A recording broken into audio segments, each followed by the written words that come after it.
अस्सलाम वालेकुम।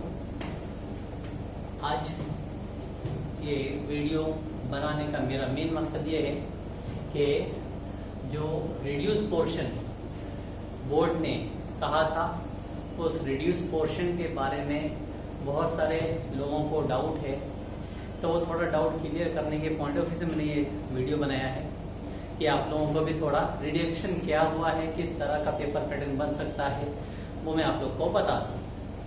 ठीक है, सबसे पहली बात मैं आप लोगों को ये बताना चाहूंगा कि टोटल चैप्टर्स जो हैं अपने पास टोटल 10 चैप्टर थे।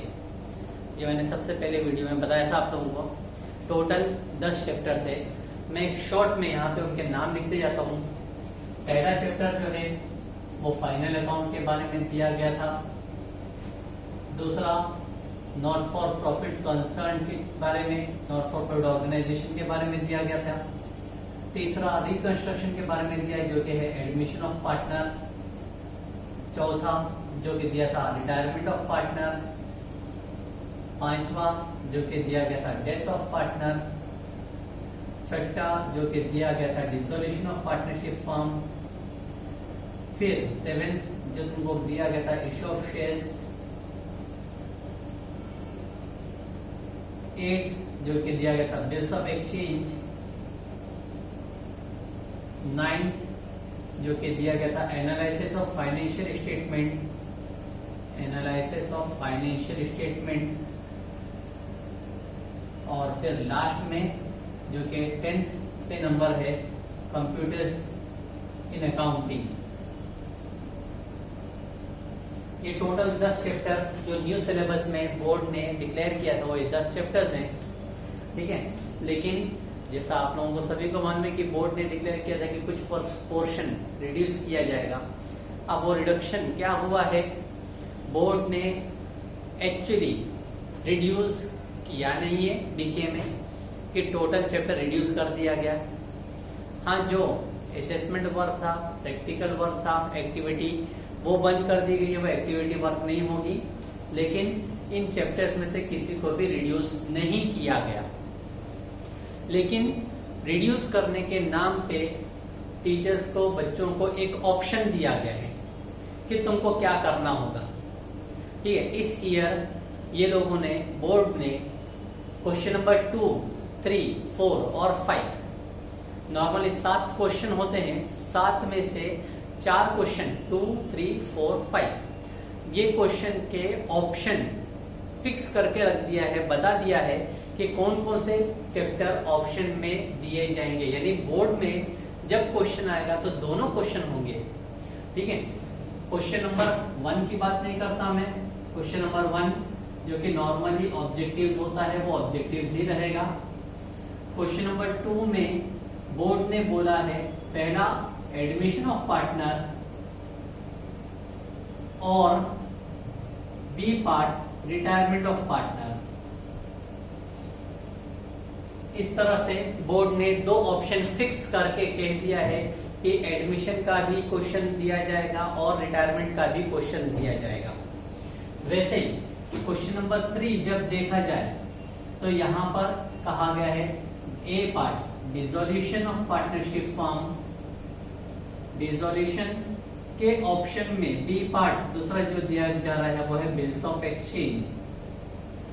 यहां पर भी बोर्ड ने फिक्स कर दिया है कि तुमको 2 क्वेश्चन आएंगे, डिसोल्यूशन और bills of exchange.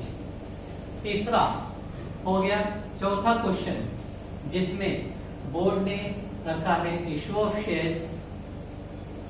Issue of share का क्वेश्चन और उसके ऑप्शन में बी पार्ट रखा गया है एनालिसिस ऑफ फाइनेंशियल स्टेटमेंट।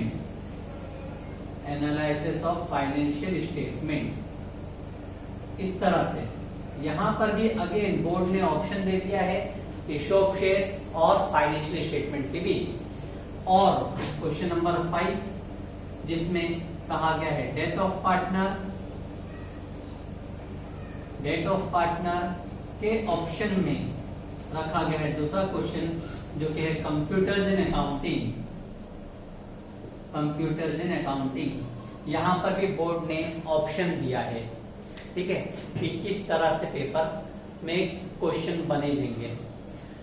ये 4 क्वेश्चन के बारे में ही कहा गया है, 6 और 7 क्वेश्चन के बारे में नहीं कहा गया, तो वो तो हम लोग एज्यूम करते ही हैं। क्वेश्चन नंबर 6 जो होता है नॉट फॉर प्रॉफिट कंसर्न के लिए होता है, और क्वेश्चन नंबर 7 जो होगा वो फाइनल अकाउंट के बारे में रहेगा। ठीक है, तो यहाँ पर बोर्ड ने जो हमको, वापिस से बार बार मैं ये बोल रहा हूँ कि बोर्ड ने हमको ऑप्शन दिया है, कैंसिल नहीं किया है, ऑप्शन दिया है।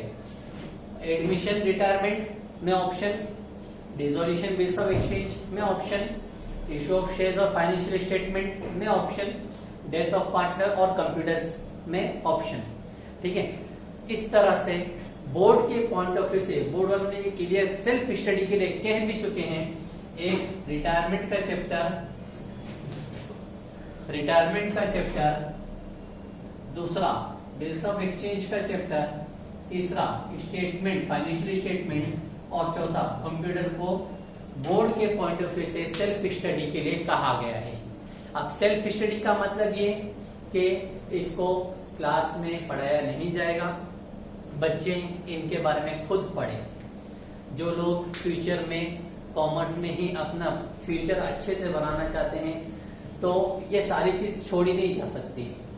कहीं ना कहीं उनको CA, CS, ICWA professional courses में ये सब चीज रिपीट होती है, कहीं ना कहीं इसका अकाउंटिंग ट्रीटमेंट यूज होता है, तो उनके लिए कहा गया है फिलहाल इस साल सेल्फ स्टडी है, आप लोग खुद से पढ़ें। ठीक है, अब सवाल ये आता है कि कुछ जगह पर, मैक्सिमम जगह पर ये बोल सकते हैं कि बिल्स ऑफ एक्सचेंज कराया गया, जैसा मैंने खुद ने बिल्स ऑफ एक्सचेंज करा चुका हूं। ठीक है, तो ऐसा भी नहीं है कि बिल्स ऑफ एक्सचेंज पढ़ना यूजलेस हो गया, जितना भी पढ़ा गया सब बेकार हो गया। हम लोगों ने जो पढ़ा है बिल्स ऑफ एक्सचेंज काम का ही है, यूजलेस नहीं होगा। हमारे पास ऑप्शन है, जब हमने अगर बिल्स ऑफ एक्सचेंज एकदम अच्छे से कर चुके हैं तो हम डिसोल्यूशन को ऑप्शन में रख सकते हैं। ठीक है, वैसे ही हमारे पास एक और ऑप्शन है एडमिशन रिटायरमेंट। हम लोग रिटायरमेंट को अगर छोड़ ही दें, पूरे साल ना पढ़े इस साल, तो हम सिर्फ एक चैप्टर एडमिशन अच्छे से करेंगे, वो क्वेश्चन अटेम्प्ट हो सकता है। वैसे ही थर्ड वाले में इश्यू ऑफ शेयर और फाइनेंशियल स्टेटमेंट को छोड़ दिए तो इश्यू ऑफ शेयर हम लोग कर सकते हैं अच्छे से। वैसे लास्ट में डेथ के ऑप्शन में कंप्यूटर इन अकाउंटिंग दिए, कंप्यूटर अकाउंटिंग को छोड़ दिया तो हमको क्या करना है, वो है डेथ ऑफ पार्टनर। तो बोर्ड ने स्कोर करने के लिए, जिन लोगों को सिर्फ स्कोर करना है, नॉलेज पूरा नहीं लेना है, उनके लिए ये ऑप्शन दे दिया है कि वो लोग एडमिशन कर लें, डिसोल्यूशन कर लें, इश्यू ऑफ शेयर और डेथ कर लें। बाद में नॉट फॉर प्रॉफिट और फाइनल अकाउंट तो करना ही है। ये 6 चैप्टर अच्छे से कर लें। स्टार्टिंग के पहला एडमिशन ऑफ पार्टनर, दूसरा डिसोल्यूशन ऑफ पार्टनरशिप फर्म, तीसरा इश्यू ऑफ शेयर और चौथा death of partner, not for profit और फाइनल अकाउंट। ये चैप्टर अच्छे से कर लें, बच्चा पूरा पेपर अटेम्प्ट कर लेगा। पेपर पैटर्न, वेटेज अभी डिसाइडेड नहीं है, वेटेज कितना होगा अभी डिसाइडेड नहीं है, लेकिन जैसा एक्सपेक्टेड है, एक्सपेक्ट किया जा रहा है, ऑब्जेक्टिव्स 20 मार्क्स का रहेगा। क्वेश्चन नंबर 2 10 मार्क्स के लिए, क्वेश्चन नंबर 3 10 मार्क्स के लिए, question number 4 8, question number 5 8, question number 6 12 और 7 भी 12। इस तरह से पेपर पैटर्न हो सकता है, वेटेज हो सकता है। लेकिन फिलहाल जो बोर्ड ने पैटर्न बताया था, बोर्ड ने कहा था कि कुछ ऑप्शन रखा जाए, तो ऑप्शन स्टूडेंट को दिया गया है कि वो पढ़ना चाहें तो दोनों चैप्टर पढ़ें, पूरा पढ़ें। एग्जाम में तो पूरा ही आएगा, सारे चैप्टर के क्वेश्चन रहेंगे। एग्जाम में उस बच्चे को ऑप्शन मिलेगा कि वो दोनों में से क्या अटेम्प्ट करे। हाँ, टाइम कम मिले, टाइम कम है हमारे पास पढ़ने के लिए, तो फिक्स करके स्कोर करने के हिसाब से इसमें से सिलेक्टेड चैप्टर ही करके जाएं, उतना ही इनफ है इस साल के लिए, for the academic year 2020-21 only. सिर्फ इसी साल के लिए कहा गया है। तो जो चैप्टर्स भी यहाँ पर कराए गए या किसी ने भी पढ़ना चालू कर चुके हैं, यूजलेस नहीं है, बेकार नहीं है, कर सकते हैं। अगर आपने पढ़ चुके हो तो बहुत अच्छी बात, दूसरा चैप्टर भी पढ़ने की कोशिश करो। नहीं हो पाता है तो दूसरा चैप्टर छोड़ दो, जो तुमने पढ़ चुके हो उतने पे ही कंप्लीट कर लो। ठीक है, ये था अपना बोर्ड का रिड्यूस सिलेबस और उसका पेपर पैटर्न का तरीका। ये पेपर पैटर्न की वेटेज फिक्स नहीं है, ये मैंने अपने पॉइंट ऑफ व्यू से बनाया हूँ। में भी ऐसा हो सकता है। ठीक है।